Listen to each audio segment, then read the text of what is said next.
Stephen Washington. Eric, get up back to seats. Let's go. Let's go. Let's go.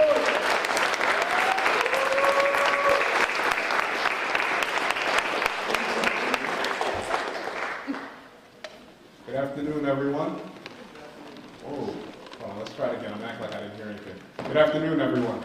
Good afternoon. How are you all today? Great. So happy to be here today. Again, my name is Steve Washington. I am from, I want to say right down the road, but it's maybe a little bit further than that. I'm from the inner city of Philadelphia, and so happy to be on the tour today. So a whole lot of other things that I could have been doing, Rob could have been doing, EJ could have been doing, but we're truly here because we want to help you guys out. That's it. At one time, we all sat in these same seats, and just like Rob said, there wasn't a lot of people there sharing with us, at least not on the topic of entrepreneurship. So that's our goal today. We're just here to inspire you, to maybe say like a couple thoughts or share a few ideas or a story or something where you might say to yourself, you know what, maybe I can do this, maybe this is achievable. A little bit of background on me. Again, I'm from Philadelphia, but not the good part. Anybody ever see Fresh Prince of Bel-Air? Talks about West Philadelphia, born and raised. That's where I was born and raised, West Philadelphia. And stuff he talked about how his mom shipped him off because she didn't want him to be in that kind of environment.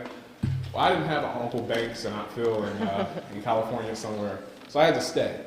And it was rough. We grew up pretty poor, didn't have a whole lot of money, had to be involved in some very interesting experiences because of the neighborhood that I grew up in. My mother's car was shot out twice before from a drive-by shooting. And that's really rough. That was like really a critical time in my life. The first time it happened, it was New Year's. It was New Year's night. And in the city, for some reason, they like to shoot guns on New Year's. And it's like, okay. So we came out the next morning and our back window was gone. And I was like, oh wow, that was interesting. I'm glad somebody had a good time at the expense of our car. And a few years later, we thought we were moving to a better neighborhood, and we moved there. And I remember it just like it was yesterday. My mother had just walked in the house about 5 minutes before, and then all of a sudden we hear just gunshots just rang out, like 6, 7, 8. No, it was way more than that. It was a lot of gunshots that rang out. And, we're like in the house ducking. It sounds like a war is going on outside of my house. And now, mind you, my mother had just gotten in the house 5 minutes before that. And we come outside later, and her car is completely totaled. Like, it's just bullet holes everywhere. Apparently, somebody decided to hide, I guess they were chasing after this one guy, and somebody decided to hide behind my mother's car to avoid, I guess, getting shot. And I'm glad he didn't get shot, but could have found another car to hide behind. And that's the kind of life that I grew up in. I wasn't, I don't have like the story where I used to sell drugs or anything like that. No, I came from a very good family. One thing I like to say is we didn't have a lot of money, but we had a lot of love. And so there was a lot of love in the house. Once you got in the house, you were good. But the outside environment, it was pretty tough. And one of the opportunities that I had as a teenager is I said, look, I know we don't have a lot of money. I know I have to get a job so I can bring some money into the house. And so all the jobs that I had were with small business owners. And I was like, that's interesting. So you get to know a lot of these guys. I worked for a linen company. We were where we sold towels and sheets and linen and stuff. And I got to work very closely with the business owner, with the owner of the company. And one of the things that I noticed was, while he was smart, he wasn't a genius, and he had a lot of money. And I said, well, I'm not a genius, and I would like more money than I have, and I would like to be out of this situation, so maybe entrepreneurship is the way to go. And so that began me on my road to entrepreneurship. Again, I wasn't I don't want you guys to think I was like some superstar in high school. I went to mediocre middle schools and elementary schools, and so when I got to high school, it was like one of the best high schools in the city, but I wasn't prepared for it because I came from really not so good elementary schools and middle schools. So I was a C student, had average SAT scores, was nothing special, And I decided, look, I guess college, everybody, is pro college, so I guess I'll go to college. And so I did that. And I started off 2 years at a college called Hampton University. It's based in Virginia, near Virginia Beach. And the way I ended up there was actually a little bit funny. You guys give me 2 minutes. I love to go on tangents, so I'll start here. I had a girlfriend in high school. And I was like super in love, it was super dreamy, like, man, this girl's great. And then I said, well, what college are you going to? And she's like, I'm going to Hampton. I'm like, I never heard of Hampton before. And she's like, well, yep, that's where I'm going. So I said, I guess that's where I'm going. And I wound up, he asked me how I picked, I don't know how you guys decided to come here to West Liberty, but I decided to go to Hampton because a girl that I liked was going there. And I end up at the school, and I'm there for 2 years. And then she decides she wants to transfer from the school. She can't afford it anymore. And I'm like, wow, we're still dating at this point. And I'm like, okay, well, I guess I'm transferring somewhere too. And I didn't know quite what to do. I knew I still wanted to pursue entrepreneurship. I've been trying to just figure it out, try little just things here and there, sell widgets, sell anything that I could, but I still couldn't figure it out. So I decided to move along in my slides. I decided to take on an internship at Johnson & Johnson.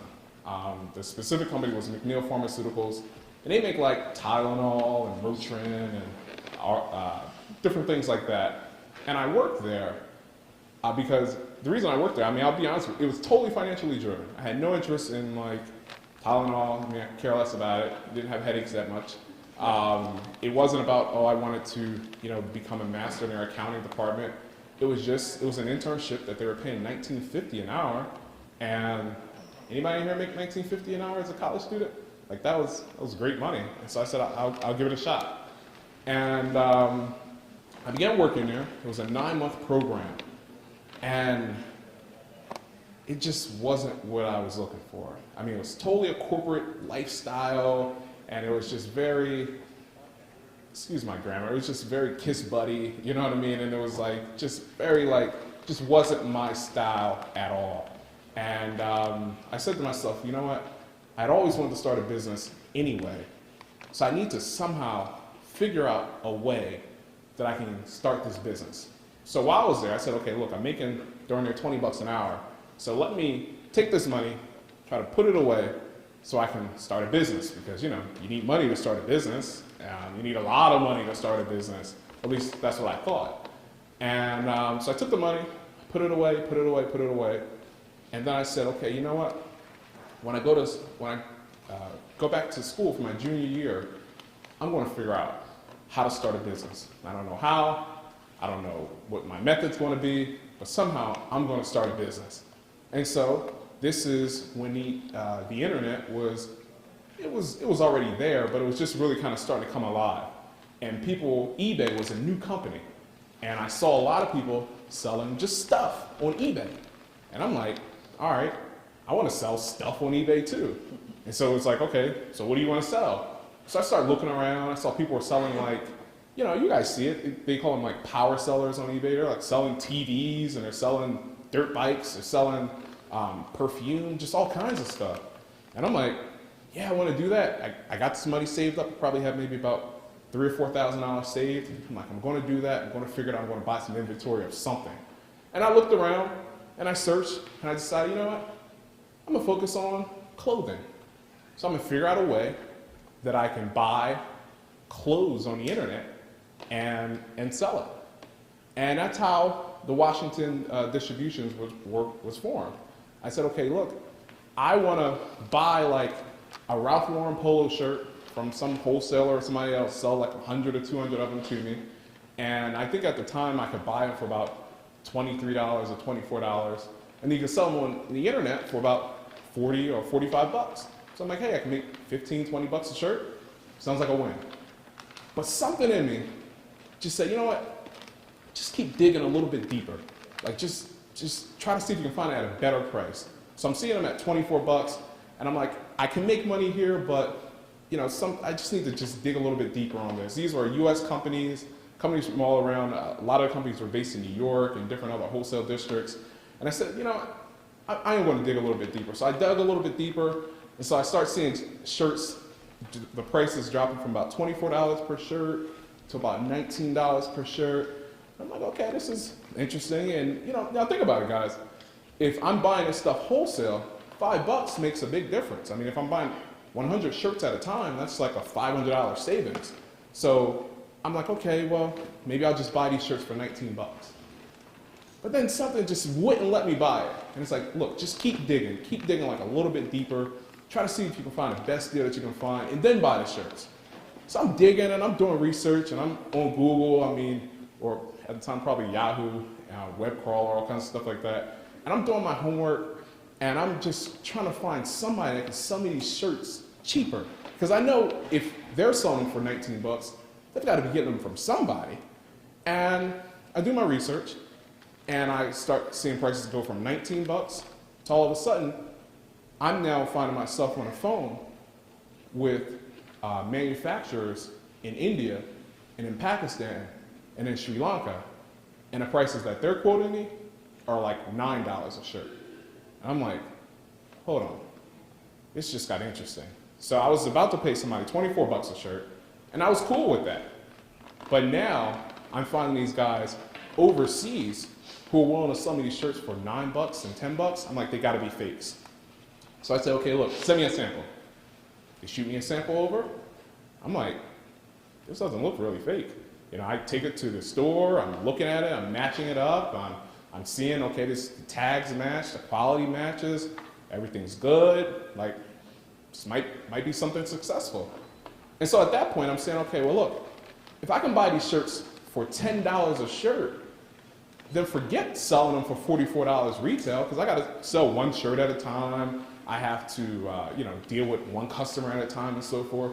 I'm like, look, I'll become one of these wholesale guys, and I'll just sell them, at a wholesale rate for 19 bucks or 18 bucks or whatever, just like everybody else.